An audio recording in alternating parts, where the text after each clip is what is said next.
आगे चलते थोड़ा और एक नया टॉपिक उठाते हैं बेटा। बेसिकली हो सकता है ये टॉपिक आपके बुक में एक नए चैप्टर में गिवन हो, बट हम अब इसको यहीं कवर कर लेंगे। नाम क्या है? Base of accounting, accounting basis. बरोबर मेरी बात? ठीक। इस टॉपिक को पढ़ने के लिए ना कुछ चीजों को आपको पहले समझ लेना होगा। हालांकि इन चीजों को हम पहले ऑलरेडी वीडियो में कवर अप कर चुके हैं। जैसे कि मैंने बोला था आउटस्टैंडिंग एक्सपेंसेस क्या होते हैं, सिंगल लाइन में समझना, रिवीजन है, पहले हम ऑलरेडी डिस्कस कर चुके हैं, और डेप्थ में समझना पुरानी वीडियो जरूर देखना। मैंने बोला outstanding expense due but not paid. क्या बोला? Due but not paid, outstanding expense जो ड्यू हो गया बट हमने पे नहीं किया है, पे करना है। बैलेंस शीट में कहां आएगा? बैलेंस शीट में इसकी जगह बनेगी लायबिलिटी में। बरोबर मेरी बात? आगे सुनो, मैंने बोला prepaid expense, prepaid expense due नहीं हुआ, देना नहीं था अभी, बट मैंने पहले से वो खर्चा पे कर दिया है। अगले साल का भी किराया इसी साल पे कर दिया, अगले साल जो एम्प्लॉयज को सैलरी देनी थी उसको इसी साल पे कर दिया, तो इसको मैं बोलूंगा प्रीपेड एक्सपेंसेस। प्रीपेड एक्सपेंसेस कहां आएगा बैलेंस शीट में? बैलेंस शीट में ये नजर आएगा बेटा एसेट साइड में। बरोबर, पहले से दे दिया, बाद में फायदा मिलेगा, एसेट्स बोलेंगे। अब आते हैं अगला आइटम। अगला आइटम का नाम है अक्रूड इनकम। क्या बोला था लास्ट टाइम? अक्रूड इनकम, वो इनकम विच इज अर्न्ड, कमा लिया बट पैसा मिला नहीं है, अमाउंट मिला नहीं है, तो इसको हम बोलते हैं अक्रूड इनकम। और ये भी मेरे बैलेंस शीट में मेरा एसेट्स बन जाएगा। वैसे ही एक और इनकम होगा बेटा जिसका नाम है, नाम क्या है? अनअर्न्ड इनकम, या बोलो एडवांस इनकम। ये कौन सी इनकम है? वो इनकम जो मिल चुकी है बट ड्यू नहीं हुआ है, मिल गया बट ड्यू नहीं हुआ, तो इसको मैं बोलूंगा एडवांस इनकम, अनअर्न्ड इनकम, और ये मेरी लायबिलिटी बन जाएगी। क्या यहां तक बात समझ में आ गई? थोड़ा फ्लैशबैक याद कर लो बेटा, थोड़ा पुरानी चीजें याद रिवाइंड कर लो, समझ लो। अब फाइनली स्टार्ट करते हैं हमारा टॉपिक आज का। क्या बोला मैंने? Accounting basis. तो बेसिकली मेरे पास केवल दो कैटेगरी के अकाउंटिंग बेसिस है। पहला है कैश बेसिस, दूसरा है अक्रूवल बेसिस। मतलब मैं या तो कैश के बेसिस पे अकाउंटिंग बनाऊंगा या तो अक्रूवल के बेसिस पे अकाउंटिंग बनाऊंगा। ठीक है, अब ध्यान से ना एक एक चीज को समझते हैं। सबसे पहले उठा लेते हैं कैश बेसिस। कैश बेसिस क्या होता है? कैश बेसिस वो अकाउंटिंग का बेस, वो अकाउंटिंग का बेसिस जहां पे केवल और केवल कैश ट्रांजैक्शन रिकॉर्ड किए जाएंगे। पैसा आया, रिकॉर्ड करो, पैसा गया, रिकॉर्ड करो। इसका मतलब यह हुआ मेरे बच्चे, यहां पे केवल पेमेंट एंड रिसीविंग की बात होगी।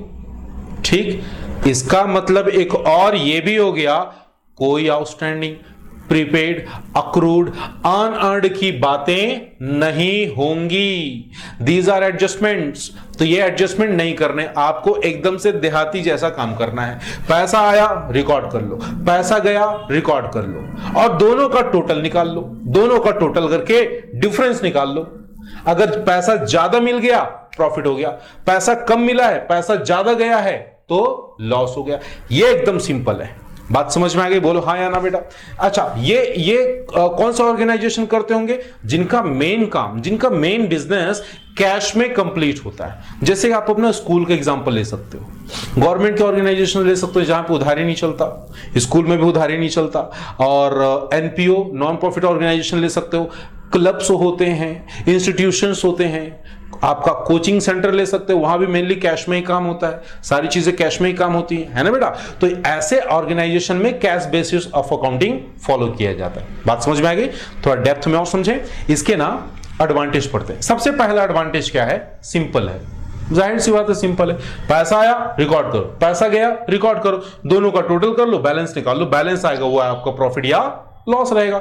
दूसरा, मोर ऑब्जेक्टिव है। ऑब्जेक्टिव मतलब काम पे ज्यादा ध्यान है। बोलेगे एडजस्टमेंट हमको नहीं चाहिए, कोई एडजस्टमेंट नहीं होगा, सीधा सीधा जो पैसा आएगा जाएगा उसको रिकॉर्ड करना है। बात सुन में आ रही है? और ये तीसरा, सुटेबल होगा उन बिजनेस के लिए जो मेनली कैश में डील करते हैं। बरोबर। डिसएडवांटेज पढ़ते हैं। डिसएडवांटेज सबसे पहला, कैश बेसिस में आपको क्या रिकॉर्ड करना है? केवल कैश ट्रांजैक्शंस। इसका मतलब ये किसी भी तरह से आपके फाइनेंशियल पोजीशन को, फाइनेंशियल ट्रांजैक्शन के फेयर एंड ट्रू व्यू नहीं शो करेगा। आपका रियल एक्चुअल प्रॉफिट लॉस पता नहीं चलेगा। दूसरा, ये हमारे एक प्रिंसिपल को तोड़ देता है, एक प्रिंसिपल को ब्रेक कर देता है। नाम क्या था? Matching principal. मैचिंग प्रिंसिपल क्या बोला था मैंने?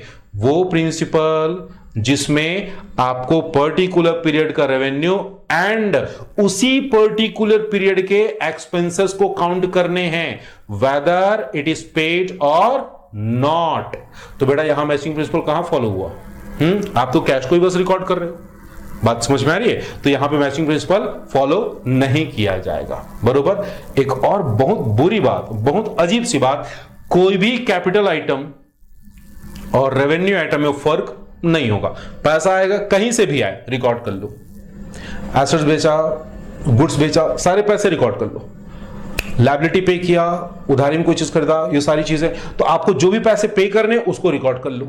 तो यहां पे कैपिटल और रेवेन्यू नेचर में, रेवेन्यू आइटम्स में कोई डिफरेंस नहीं होगा। अभी तक आपको समझ में आ गया होगा कि कैश बेसिस कितना काम का है। मेरे बच्चे उतना काम का है ही नहीं। मैं बोलूं कैश बेसिस नॉर्मली आज के डेट पे बहुत कम ऑर्गेनाइजेशन यूज करते हैं। सारे आते हैं ज्यादा लॉजिकल, ज्यादा रीजनेबल, ज्यादा क्या बोलना चाहिए, एक्यूरेट बेसिस पे, जिसका नाम क्या है? Accrual basis. अक्रूअल बेसिस क्या होता है? पहली चीज, यहां पे ट्रांजैक्शन को उसके हैपनिंग पे रिकॉर्ड किया जाएगा। भले पैसा मिला हो ना मिला हो, भले पैसा दिए हो ना दिए हो, अगर ट्रांजैक्शन कंप्लीट है, अगर ट्रांजैक्शन कंप्लीट है मतलब हमने गुड्स सेल कर दिया, सामने वाले को पैसा देने का ऑब्लिगेशन आ गया, हमने गुड्स खरीद लिया, हमको पैसा पेमेंट करने का ऑब्लिगेशन क्रिएट हो गया, रिकॉर्ड कर लो। वेट नहीं करना है कि कब पैसा आएगा, कब पैसा देना, ना, आपको सिंपल सा अक्रूअल बेसिस पे रिकॉर्डिंग करनी है ट्रांजैक्शन की। कब? जब वो कंप्लीट हो जाए। यहां पे रियलाइजेशन कॉन्सेप्ट फॉलो होता है, मैचिंग प्रिंसिपल फॉलो होता है, प्रूडेंस प्रिंसिपल फॉलो होता है। तो ज्यादा लॉजिकल कौन सा नजर आ रहा है? अब ज्यादा लॉजिकल हमको अक्रूअल बेसिस नजर आ रहा है। तीसरी बात यहां पे आउटस्टैंडिंग, प्रीपेड, अक्रूड, अनअर्न्ड सबका एडजस्टमेंट होगा। सबका एडजस्टमेंट होगा, कोई भी चीज छोड़ी नहीं जाएगी। तो समझ में आया अक्रूअल बेसिस? बोलो हाँ या ना। कैश बेसिस क्या है? सिंपल सी बात, कैश आएगा, कैश जाएगा, उसको बस रिकॉर्ड करना है। अक्रूअल बेसिस ट्रांजैक्शन पे फोकस करो, ट्रांजैक्शन कंप्लीट हुआ रिकॉर्ड करो, अदरवाइज लीव इट। बात समझ में आ गई? थोड़ी और डेप्थ में बात कर लें प्रॉफिट लॉस की, सॉरी एडवांटेज डिसएडवांटेज की। एडवांटेज उठाते हैं बेटा। एडवांटेज पहला, मोर साइंटिफिक, ज्यादा साइंटिफिक है, ज्यादा लॉजिकल है, ज्यादा रीजनेबल है, क्योंकि यहां मैं ट्रांजैक्शन को कैश के बेसिस पे रिकॉर्ड नहीं कर रहा हूं, उसके हैपनिंग के बेसिस पे रिकॉर्ड कर रहा हूं। अरे बाबा, अगर मैं गुड्स क्रेडिट में सेल करूं और प्रॉफिट कमा लूं तो भी तो प्रॉफिट ही है ना, भले अभी नहीं मिला है, बाद में मिल जाएगा। प्रॉफिट तो अर्न कर लिया तो उसको मुझे रिकॉर्ड करना चाहिए कि नहीं करना चाहिए? करना चाहिए। इसी को तो मैं क्या बोल रहा हूं, ये ज्यादा साइंटिफिक है, ये ज्यादा लॉजिकल है। बात समझ में आ गई? थोड़ा दूसरा पॉइंट देख ले जरा, कंप्लीट पिक्चर नजर आएगा किसका? फाइनेंशियल ट्रांजैक्शंस का। क्यों? क्योंकि तुमने अगर उधारी में गुड्स सेल किया है तो सामने वाला क्या कहलाएगा? डेटर कहलाएगा। तो डेटर का भी तो रिकॉर्ड रखना है मुझे। कहीं से उधारी में गुड्स खरीदा, क्रेडिट में गुड्स परचेज किया, तो अपने क्रेडिटर का भी तो रिकॉर्ड रखना है। तो सारी चीजें कहां पॉसिबल है? अक्रूअल बेसिस में। कैश में तो आपने सिंपल से कसम खा रखा है कि पैसा मिलेगा तब बात होगी, पैसा देंगे तब बात होगी, ना, अक्रूअल में ऐसा नहीं है। Next point, correct profit loss calculate होगा। क्यों? क्योंकि मुझे एक्चुअल फाइनेंशियल पोजीशन पता चलेगा, तो सही ढंग से मैं प्रॉफिट लॉस कैलकुलेट कर पाऊंगा।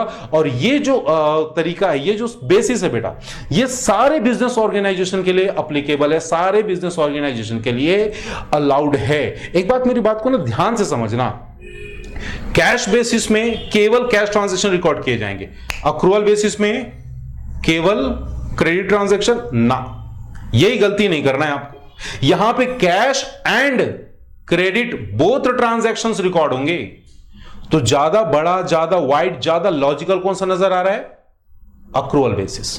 बात समझ में आ रही है? डिसएडवांटेज की बात करेंगे, हालांकि कोई डिसएडवांटेज है नहीं, हमने जबरदस्ती पॉइंट क्रिएट किए हुए बेटा। डिसएडवांटेज पहला बोलता है कि नॉट सिंपल। मेरे बच्चे, कोई चीज अगर सिंपल नहीं है, टफ है और उसके ज्यादा फायदे हैं, तो क्या हम उसको इग्नोर कर दें? बोलो हाँ या ना। अरे हाँ या ना। कोई चीज सिंपल नहीं है, थोड़ी टफ है, थोड़ा कॉम्प्लिकेटेड है, तो क्या हम उसको इग्नोर कर सकते हैं? बिल्कुल नहीं।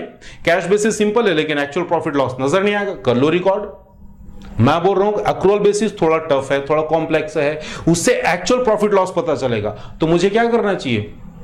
एक्रूअल बेसिस फॉलो करना चाहिए। लेकिन डिसएडवांटेज में कुछ लिखना था इसलिए लिख दिया, not simple. Second, process is elaborative. Elaborative मतलब लेंथी प्रोसेस है, काफी लंबा प्रोसेस है। क्यों सर? क्योंकि आपको आउटस्टैंडिंग, प्रीपेड, अक्रूड, अनअर्न्ड सारे रिकॉर्ड करने हैं। मैं बोलता हूं बुरा क्या है? हालांकि पॉइंट हमने डिसएडवांटेज में लिखे, लेकिन बुरा क्या है? सब ठीक ही तो है ना यार। ज्यादा टफ काम करोगे, ज्यादा सही रिजल्ट मिलेगा, वो ज्यादा अच्छा है। छोटा काम करके, इजी काम करके गलत रिजल्ट लाओगे, वो ज्यादा अच्छा थोड़ी ना है। नेक्स्ट पॉइंट देखना जरा, इससे ना quick appraisal of profit loss पता नहीं चल पाता, आसानी से प्रॉफिट लॉस पता नहीं चलता। फिर वही बात हो गई, कोई चीजें, बार बार बोल रहा हूं, कोई चीजें अगर इजी हैं, इसका मतलब ये नहीं बेटा कि वो आपके ज्यादा यूजफुल हो, ज्यादा सही हो। Is that clear? बोलो हाँ या ना। चलो जी, फाइनलाइज करते हैं टॉपिक को और लास्ट पॉइंट समझते हैं, डिफरेंस बिटवीन अक्रूअल बेसिस और कैश बेसिस। तो एग्जैक्टली कॉपी में नोट करने वाला टेबल हम बनाएंगे। सबसे पहला बेसिस लेंगे, accrual basis and cash basis. तो सबसे पहला point, recording of transaction accrual basis पे कैसे होगा? फटाफट बोलो। उसके हैपनिंग पे, और यहां पे कैश और क्रेडिट दोनों ट्रांजैक्शन रिकॉर्ड किए जाएंगे। कैश बेसिस की बात करूं, कैश बेसिस में केवल और केवल कैश ट्रांजैक्शन रिकॉर्ड किया जाएगा और कुछ नहीं। बोलो हाँ या ना। अगला point, prepaid, outstanding, accrued, unearned, इन सबको रिकॉर्ड किसमें किया जाएगा?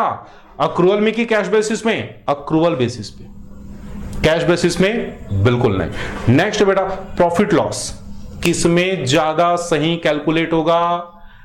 अक्रूअल बेसिस में। वहां नहीं होगा बेटा, पहले समझा चुका हूं, वहां करेक्ट प्रॉफिट लॉस नहीं निकल पाएगा। टेक्निकल नॉलेज किसके लिए चाहिए? इजी काम करने के लिए, टफ काम करने के लिए? इजी काम करने के लिए नहीं चाहिए। मतलब कैश बेसिस की अकाउंटिंग करने के लिए आपको टेक्निकल नॉलेज की जरूरत नहीं है। किसमें है? अक्रूअल बेसिस में है। बोलो हाँ या ना। अरे हाँ या ना। पानी उबालने के लिए या फिर एकदम इजी काम करने के लिए कोई टेक्निकल नॉलेज चाहिए? नहीं चाहिए। बिरयानी बनाने के लिए चाहिए। बात समझ में आ रही है? बोलो हाँ या ना। प्रोसेस होता है, एक चीजें होती है, एडजस्टमेंट्स होते हैं, वो सारी चीजें कवर करनी है। क्लियर? और आगे समझते हैं बेटा। अगला point, legal position. Legal position में क्या समझा हमने? लीगल पोजीशन अक्रूअल बेसिस के लिए को अलाउ करता है। यहां पे मतलब 2013 कंपनीज एक्ट बोलता है कि आपको क्या फॉलो करना चाहिए? Accrual basis. कैश बेसिस के लिए कोई भी लॉ आपको लीगली उसको रिकॉग्नाइज नहीं करता। बेटर है आप अक्रूअल बेसिस फॉलो करो। नेक्स्ट आता है बेटा एक्सेप्टेबिलिटी। एक्सेप्टेबिलिटी का मतलब यहां कहां पे एक्सेप्टेबल होगा? सिंपल सी बात, अक्रूअल बेसिस सारी जगह एक्सेप्टेबल होंगे, सारी जगह ज्यादा एक्सेप्टेबल होंगे, कैश बेसिस कम एक्सेप्टेबल होंगे। क्यों? You know the reason. Disadvantage अभी पढ़ा, एडवांटेज ऑफ अक्रूअल बेसिस पढ़ा, समझ में आ गई बात। आगे चलने की रिलायबिलिटी, तुम बताओ कौन सा ज्यादा रिलायबल होगा? कैश बेसिस से प्रॉफिट लॉस कैलकुलेट किए हो कि अक्रूअल बेसिस से? किसमें ज्यादा रिलायबिलिटी नजर आएगी? सिंपल सी बात, किसमें? अक्रूअल बेसिस पे। और वहां कैश बेसिस में नहीं, उतना ज्यादा रिलायबल नहीं होगा। सुटेबल, अक्रूअल बेसिस सब जगह सुटेबल है बेटा। सुटेबल फॉर ऑल, कहीं ऐसा जगह नहीं है जहां अक्रूअल बेसिस फॉलो नहीं हो सकता। सर अगर कोई बिजनेस ऐसा है जो केवल कैश में ट्रांजैक्शन करता है, वहां पे भी अक्रूअल बेसिस लगा दो, ठीक है, एडजस्टमेंट्स मत करना। बात समझ में आ गई? लेकिन कैश बेसिस में ये केवल उन बिजनेस ऑर्गेनाइजेशन के लिए सुटेबल है जहां पे ट्रांजैक्शन कैश में ही कंप्लीट होते हैं, जैसे कि आपका स्कूल, आपका कोचिंग इंस्टीट्यूशन, ऑर्गेनाइजेशंस, छोटे मोटे ऑर्गेनाइजेशंस। क्या मेरी बात समझ में आ गई बेटा? बोलो हाँ या ना। यहां पे इस टॉपिक को हम अलविदा कहेंगे, खत्म करेंगे बेटा। आप लोगों को भी स्क्रीन से सारी चीजें अच्छे से समझनी है। बार बार बोल रहा हूं, it's very very important. Thank you very much. Keep smiling, keep studying.